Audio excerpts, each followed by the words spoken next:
Today I will be introducing the piece 彩云追月, or English translation, Colorful Clouds Chasing the Moon, composed by the contemporary Chinese composer Jian Wang. A little bit about this piece. The duration is a little bit less than 4 minutes long, and the level of this piece for the pianist is approximately late intermediate, which is around level 9 or 10. And Wang composed this piece through the Cultural Revolution of China in the 1960s through 70s, which is a difficult time where many of the literature, art, and music are being suppressed and banned. But luckily, later after the revolution, much of Wang's pieces have been publicized and played, including this one, as well as his more well-known piece called 百鸟朝凤. In English translation is 100 birds paying homage to the phoenix. And this piece is considered one of the most representative 20th century Chinese piano masterpieces. And here is a little information of how you can acquire the score of this piece. It can be found in the book called 30 Famous Chinese Piano Pieces on Amazon. And here's a link which I will include in YouTube. A little bit about the score. It's 4 pages long, as we can see, and it has a lot of virtuosic passage work, like the 16th notes, as well as melodies that we have to voice carefully. Here's theme 1, and marking here is theme 2, and in between were fragments of different themes and counter melodies. And the key is in A major, and we have a 4/4 meter throughout the entire piece. And our dynamic range is softest for pianissimo and loudest forte. And the musical marking in this piece is moderato chiaramente, meaning it's moderate tempo, and chiaramente means it has to be clear, so you can interpret it as being sparkle and clear voicing. And the piece is of course polyphonic in nature, as with multiple melodic and voicing going on all together. First, we touched a little bit on this before. So on the theme, I identified 2 main ones. First is here, in the very opening exposition. And then after the first section, we see this second theme in the purple line. And in between, we do have a lot of these counter melodies, like these voicings in different bass line, tenor line, and alto line. And now we have to talk about the structure and phrasing of this piece. So very interesting is that the structure isn't the typical Western, maybe like sonata, a binary, a rounded binary form. Instead, the very unusual thing is that we start from the beginning, we develop and build up, and then all the way we go back to the beginning. So A, B, C, D, C, B, A, as per my analysis here.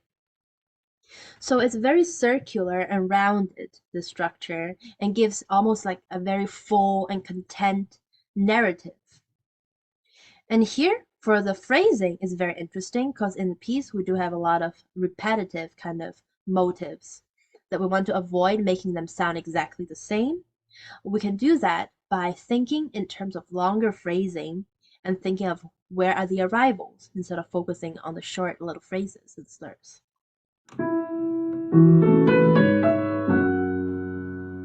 Keep going.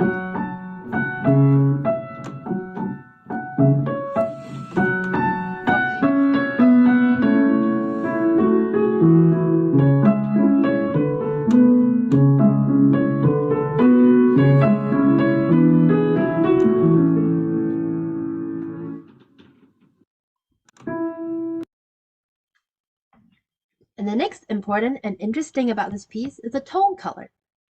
So for this piece, as we have seen, there are many virtuosic passage work. However, we don't want them to sound all the notes, each of them standing out. Instead, we're working for a tone color and an ambience that's almost similar to Ravel or Debussy, that kind of impressionistic technique, which require us to have lighter arm weight and less fingers, meaning your arm will have to lead the passage work, creating a light, delicate kind of sound. This is the first example. Let's take a listen.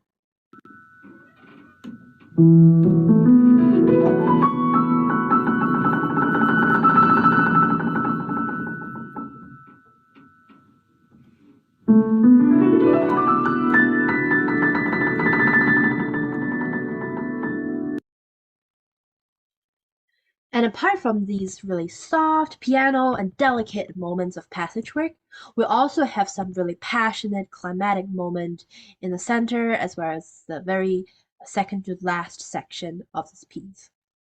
Even though that we have to play it louder, it doesn't mean that we have to play every single note emphasized. So here's an example.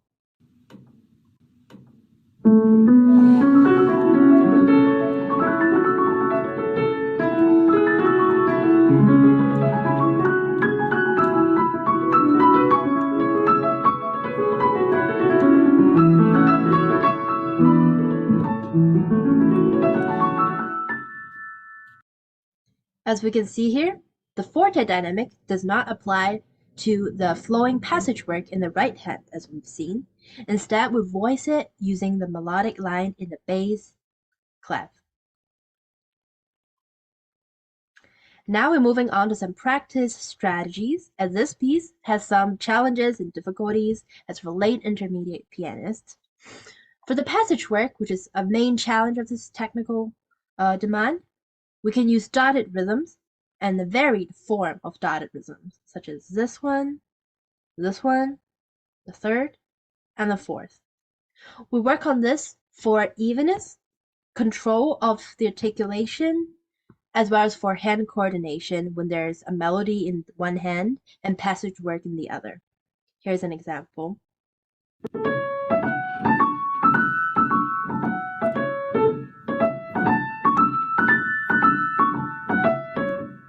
Now put hands together.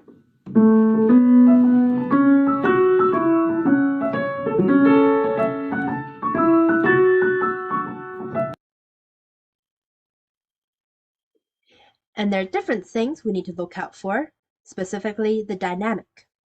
So for dynamic, I would recommend, as most pieces would do, that we start with the softest that you can possibly do, find a pianissimo passage work, and then working it as soft as you can, and then we're going to build up from there, go to piano, and then the next one find a mezzo forte passage work, and then eventually to the loudest.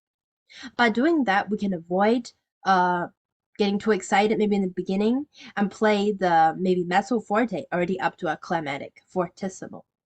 This allows us to have a more dramatic and dynamic range of soft and loudness. And the next important thing, we have to think about voicing and how do we bring out different lines, counter melodies, and even fragments of them very clearly. So for this, I have two suggestions. If you're comfortable with singing, you can try sing different lines while playing. And if you're not so comfortable, an alternative version, which is exaggerating on the keyboard and emphasize different voice lines at each practice session. For instance, on this example that I will show in a second, I have emphasized the left-handed bass line while playing the right hand really softly.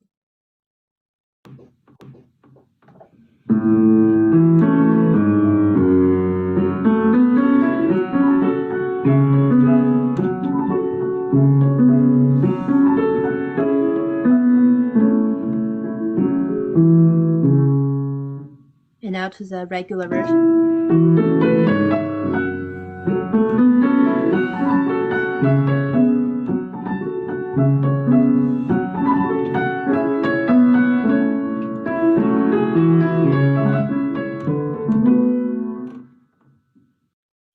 This helps our ear to track multiple lines at the same time and phrase and voice them in a very beautiful melodic way.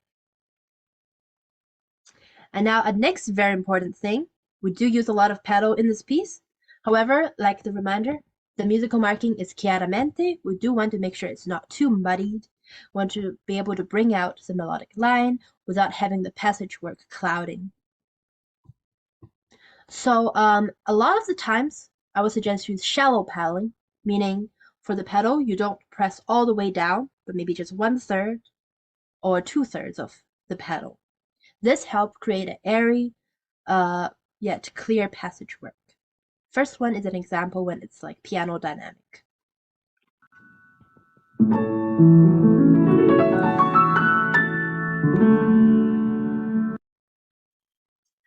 And however, there are more like dynamic and loud passage works that we want to have more powerful emotions in. Even for those ones, I would suggest not pressing the entire pedal down, but instead change more frequently with tiny little bit more depth, let's say 2/3 of it. Here's an example.